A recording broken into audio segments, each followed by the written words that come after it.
ఉన్నా, పోలీస్ సోదరులారా మీకు మనవి చేస్తా ఉన్నా, మీరు అనవసరంగా గ్రామాలలో చిచ్చులు పెట్టి సోషల్ మీడియా పోస్టులు పెట్టిన కూడా బెదిరిస్తా ఉన్నారు.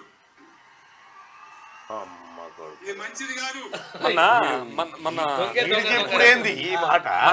మనని అంటే ఆ రోజు అక్రమంగా అరెస్ట్ చేసి మిమ్మల్ని తీసుకుపోయినాక మేము గొడవ పెట్టుకున్నాం కన్నా ఆ సిఐ మన కనపడ్డాడు.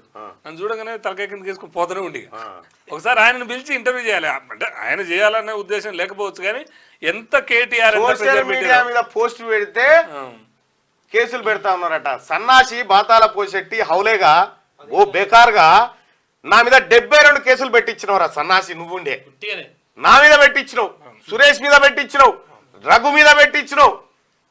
ఎవరి మీద పెట్టియలేను? కేసులు, దాడులు, బెదిరింపులు ఎంతమందిని హింసలకు గురి చేసినావు? మొత్తం పోలీసు ఎవడన్నా వాట్సాప్ గ్రూప్ లో ఊరి గ్రూప్ లో పెడితే పోలీసు ఆయన ఫోన్ చేస్తాడే. అప్పుడు టీఆర్ఎస్ పార్టీ ఉన్నప్పుడు ఒక సన్నాసి ఇప్పుడు నిరసన తెలుపుకోవడానికి హక్కు ఉందిరా నాయన. ఇవాళ నువ్వు ఈడ ఈ నిజంగా కాంగ్రెస్ పార్టీ అనుకుంటే నువ్వు కరీంనగర్ పోకముందుకే నీ పార్టీ కాలైపోయేది. మంచిగా కాంగ్రెస్ పార్టీ అనుకుంటే అంతే కదనా. ఇప్పుడు వీళ్ళ అధికారం ఉన్న రోజు మొత్తం ఒక్క రోజున మేడిగడ్డకి ఎవరైనా పోనిచ్చారా? ఎవరిని పోనీయలే. మేడిగడ్డ అంటే అదొక ఇవాళ ఎవడైనా పోవచ్చు. అది ఏ దేశంలో ఉందనేది అంత అనుమానం వచ్చే.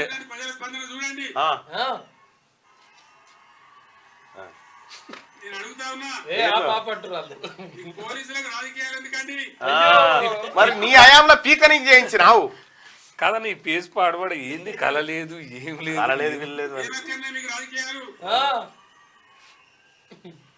ఎవరికి అధికారం శాశ్వతం? గుర్తుకొచ్చి 10 ఏళ్ళు ఉన్నాం ప్రభుత్వంలో. మామిడి కూడా కొన్ని కుక్కలు మొరిగినా గానీ ఎవరిని పాపాన్ని పడబోతున్నా కానీ మేము ఈ దౌర్జన్యాలు చేయలే. ఆరి సన్నాసి నువ్వు ఏమన్నా అంటున్నావు అర్థమైంది. మేము దౌర్జన్యాలు చేయలేదట.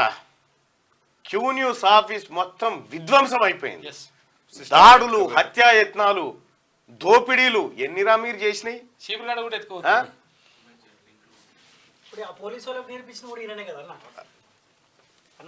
ఈయననే వీనంతా లంగలేడు.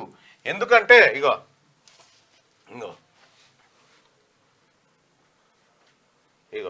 ఆడికి మేడిగడ్డ కాడికి పోతా అంటే తీసుకుపోయి మాదేవ్పూర్ పోలీస్ స్టేషన్ లో కూర్చుండబెట్టారు. ఇగో ఈ కాదా జైలు నుంచి, ఈ కాదా ఈ జైలు, ఇవి కాదా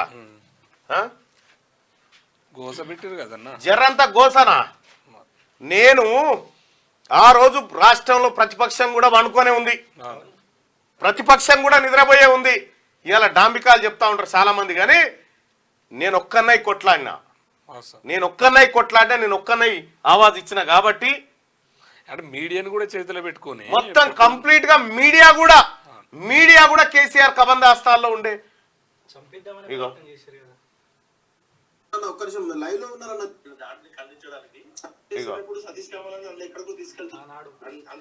ఆ రోజు నువ్వు ఏమి చేయకపోతే వీళ్ళందరూ కొంత ఎత్తుకెత్తాల్సిన అవసరం వచ్చింది.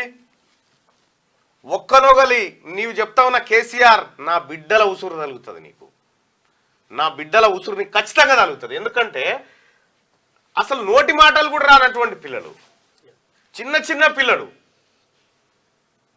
నా చిన్న కూతురు ఎప్పుడు తలబెట్టి పడుకో ప్రతిరోజు సూర్య నువ్వే కదా ఉండేది. ఏడ్చి 100 రోజులు ఏడ్చిరు. కేసీఆర్ నువ్వు చేసిందే ఈ కథ. నువ్వు అనుకున్నావు అధికారం నాకు శాశ్వతంగా ఉంటది అనుకున్నావు, కానీ నిన్ను గద్దె దించి నిన్ను ప్రగతి భవన్లకి గొర్ర బయటికి గుంజుకొస్తామని చెప్పిన వచ్చినావు. ఎవ్వడేం చేయలేడని విర్రవీగినవు. ఆఖరికి ఆర్మూర్ పాండుగాడు తోటి సుపారీ ఇప్పించినావు తిన్మార్ మల్లన్నను చంపాలని. జైల్లో కూడా అదే ప్రయత్నం నీది. కానీ కేసీఆర్ ఒకటి గుర్తుపెట్టుకో, నువ్వు నీకంటే పెద్ద నియంతలు నీ గడ్డ చూసింది. నువ్వు చాలా చిన్నోడి వల్ల నీ అటువంటి బేకార్గాన్ని, నీ కుటుంబం అంతా లుచ్చ కుటుంబాన్ని ఇంకొకటి ఎవరిని ఈ తెలంగాణ గడ్డ భరించదు. ఇంకా నిన్న మాట్లాడుతున్న సిగ్గుందా? నేను మాట్లాడితే బాగుండదు, కానీ 2000 సంవత్సరంలో ఇదే మే నెలలో 48 డిగ్రీల ఎండనట. 48 డిగ్రీల ఎండల ఆడ మీటింగ్ పెట్టిండట ఇదే సమయాన్ని అంటుండ్రు రాత్రిపూట. రాత్రిపూట ఏమన్నా నేను అబద్ధం అంటలేదు, అన్ని బడవాయి మాటలేమో అని వాడు ఇంకా మారతలేడుగా. అన్ని బడవాయి మాటలు మాట్లాడుకుంటా ఏంలో ఉంది.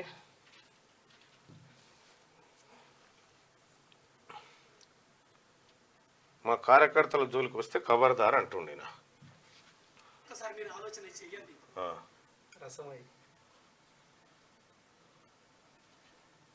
రాజకీయాలలో పరిణామాలు జరుగుతుంటాయి. మొన్న కూడా మోసపోయి జనం మోసపోయారని చెప్తాడు. జనం మోసపోయారని చెప్పి మోసపోయింది నువ్వు, జనాన్ని నమ్మినావు, నువ్వు మోసపోయినావు. ప్రజలు ఏం జరుగుతుందో మీకు తెలుసు. వేలేస్తాం, రైతుల చెప్పులు సరే బందోబస్తుంటాయి. నిన్న ముఖ్యమంత్రి ఇంత అసహనమా? ముఖ్యమంత్రి అంటే తెలంగాణ మాట్లాడే తెలంగాణ ఉద్యమంలో మాట్లాడి ముఖ్యమంత్రి పదవి ఉన్న వ్యక్తి మేము మానవ బాంబులం అయితే మనం మాట్లాడచ్చునా? మాకు మాట్లాడరాదా? తిట్టారంటే తిట్లు తక్కువన్నాయా? ఇవాళ గీయాలకు మొదలు పెడితే రేపు గీయాల దగ్గర తిట్టచ్చు. నేను మాట్లాడినా తెలంగాణ ఉద్యమంలో మాట్లాడి తెలంగాణ వ్యతిరేకించిన వాళ్ళను దద్దమ్మలు అన్నా. గంతెందుక సారు ఈయనట ముఖ్యమంత్రిగా ఉన్నప్పుడు ఎవరిలో పల్లెత్తు ముఖ్యమంత్రి హోదాకు వన్నె తెచ్చినట కానీ ఎవరిని తిట్టలేదట. కేంద్ర మంత్రిని రండా అని తిట్టే ఇక ముఖ్యమంత్రి మాట్లాడవలసిన భాషనా ఈ పద్ధత? తెలంగాణ రాష్ట్రానికి సమాజానికి ఒక గౌరవమా?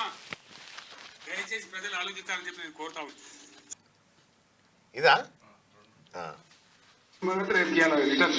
నాలిక వాడు మొదలు పెడితే మాకంటే బాగా ఎవడు మాట్లాడలేడు, మాకంటే బాగా ఎవడు వాడలేడు. హౌల మాటలు మాట్లాడలేదు. రిపేర్ అయ్యి రాలే మరి పీకదందుకు వచ్చిన ఈ సన్నాసులకు తెలియదు. ఆడవాడు 30 బోకరగాలు 30 అదొకటి అడ్డంపడు మాట్లాడుతుంది. ఈ సన్నాసి కాకపోతే ఆ సన్నాసి కాకపోతే ఈ సన్నాసి కిరికిరి పెడతారు నా కొడుకులు. అది గెలిచేయలేదు, పీకేలేదు. ప్రతిపక్ష రూపంలో ఉన్న దద్దమ్మల పరిపాలననే ఇప్పుడున్న పిసిసి ప్రెసిడెంట్ అయితే బట్టి దద్దమ్మ, పనికి మాలిన దద్దమ్మ. అరే ఏమవుతారా బై బేకూఫాలని మీరు బుద్ధిలే మీ బతుకులు చెడా బతుకుల. భారతీయ జనతా పార్టీ డఫర్ నాయకులారా, భారతీయ జనతా పార్టీ బేకార్ నాయకులారా, బఫూన్ నాయకులారా నేను అడుగుతా ఉన్నా. అసలు ఈ చిల్లర బట్టెబాజ్గాలని ఎవడన్నా పట్టించుకున్నాడు ఆంధ్రప్రదేశ్ లో? ఈ చిల్లర నాయాలకు ఆ పదవులు ఎక్కడి అని అడుగుతా ఉన్నా నేను. చిల్లర పాట, బేకార్ పాట, డఫర్ పాట ఏం పాట అన్నది వాళ్ళని. కుక్కలు అయితే నిరంతరంగా మురిగే కుక్కల్ని దేవుడు ఇచ్చిందని చెప్పి కుక్కలు మురిగే మురుగుతామంటే మీలాంటి కుక్కలు చాలా మంది ఉంటారు, బయటికి వెళ్ళండి. ఇలా మరుగుతున్న కుక్కలకు, ఇలా మరుగుతున్న గాడిదలకు ఆ పదవులు ఎక్కడి? వీళ్ళు ఇద్దరు పిచ్చోళ్ళు అవుతారే పక్క. ఫామ్ హౌస్కి వస్తా ఒక రోజు వస్తా. ఆ ఫామ్ హౌస్కి వచ్చి ఈయన మాటల గురించి ఈయన మాట్లాడుతున్నాడా?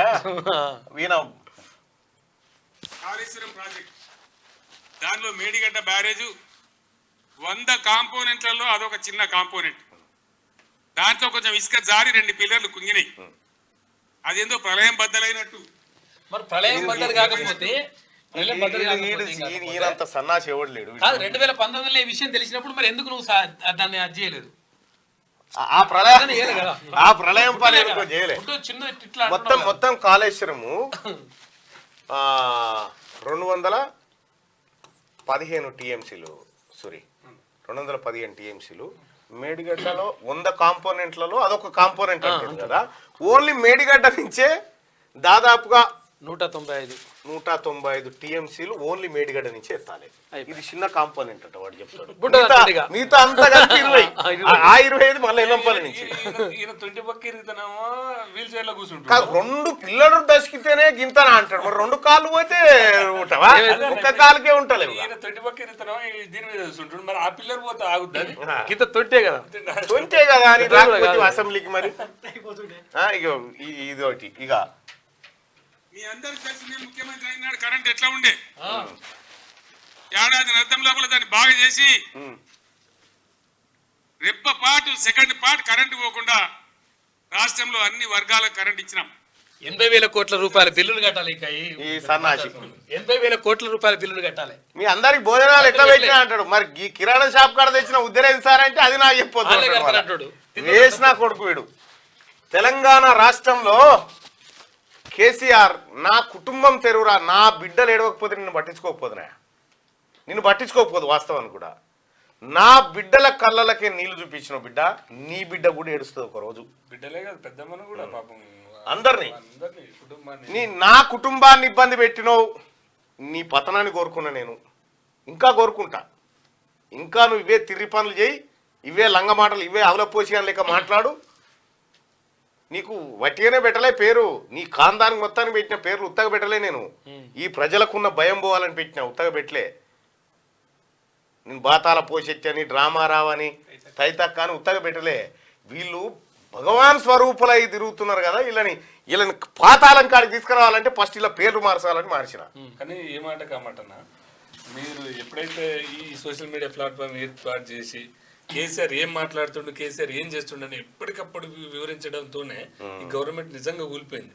అంతకుముందాక ఈ ప్రతిపక్షాలకు ఏమలేడు అంత ఎక్కడు అక్కడ బన్నడాయాలా ఏది పోయారు అంటే ఈ సోషల్ అంటే మీడియా పోయినాక, మీడియా మొత్తం ఆయన చేతుల్లో ఉంది, పేపర్ ఆయన చేతులు ఉన్నాక ఈ ఒక్క క్యూ న్యూస్ తోని ఎన్ని ప్లాట్ఫామ్లు ఏర్పాటు చేసి ప్రతి ఒళ్ళు ప్రశ్నించే కాడికి ఒక రూపం అంటే తెలుగు వాస్తవానికి ఇదేదో నేను కమర్షియల్ ఛానల్ చేద్దామని ఏదో అని కాలే. నేను అరే నా వాయిస్ చెప్దామరా భయ, ఓ వేదిక సృష్టించుకున్నా అంతే.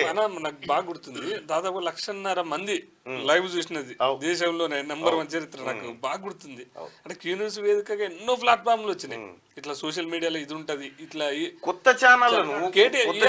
కేటీఆర్ కూడా కొత్తగా అంటే మిమ్మల్ని విమర్శించడానికి, గవర్నమెంట్ విమర్శించడానికి ప్లాట్ఫామ్ తెచ్చిందంటే మీ పిన్నమే. మీ కాళ్ళు అడిగిన ఎత్తున తలుకోవాలి వాడు. అదే ఆ సన్నాజీ అవన్నీ అయిపోయినాయి రా, నెక్స్ట్ లెవెల్ వేరే ఉంది కథ. నెక్స్ట్ ఎట్లుంటుందో నేను చూపిస్తాను మళ్ళీ నీకు. అంటే మరి వాడు ఎవడన్నా త్యాగం చేసి జైలు పోయేటోడు కూడా అది ఎవడు అవతలోడు. ఏమైనా పైసలు ఇస్తే నెలకు 5 లక్షల ప్యాకేజ్, మన శంకర్ గాడు అన్నాడు 1 నెలకు 5-6 లక్షలు వానికి ఇస్తూనే ఉంటారు. అసలు వాడిని నెత్తి కాదు, కత్తి కాదు, పేపర్ ఆడ తయారు కాదు. ఇప్పుడు శనార్థి తెలంగాణ పేపర్ ఉంది. శనార్థి తెలంగాణ పేపర్ లో చాలా మంది పనిచేస్తారు. దానికి ఇప్పుడు మా క్యూ న్యూస్ రెవెన్యూ తీసుకుపోయి శనార్థి మీద పెట్టి బ్యాలెన్స్ చేస్తా ఉన్నాం. ఒకటి నడపాలంటే బ్రేక్ ఈవెన్ ఉన్నటువంటి మాకే దమ్ అవుతుంటుంది. ఒక మినిమం ఒక 8 పేజీలు తీసుకురావాలంటే తెలియదా ఏం జరుగుతుందో.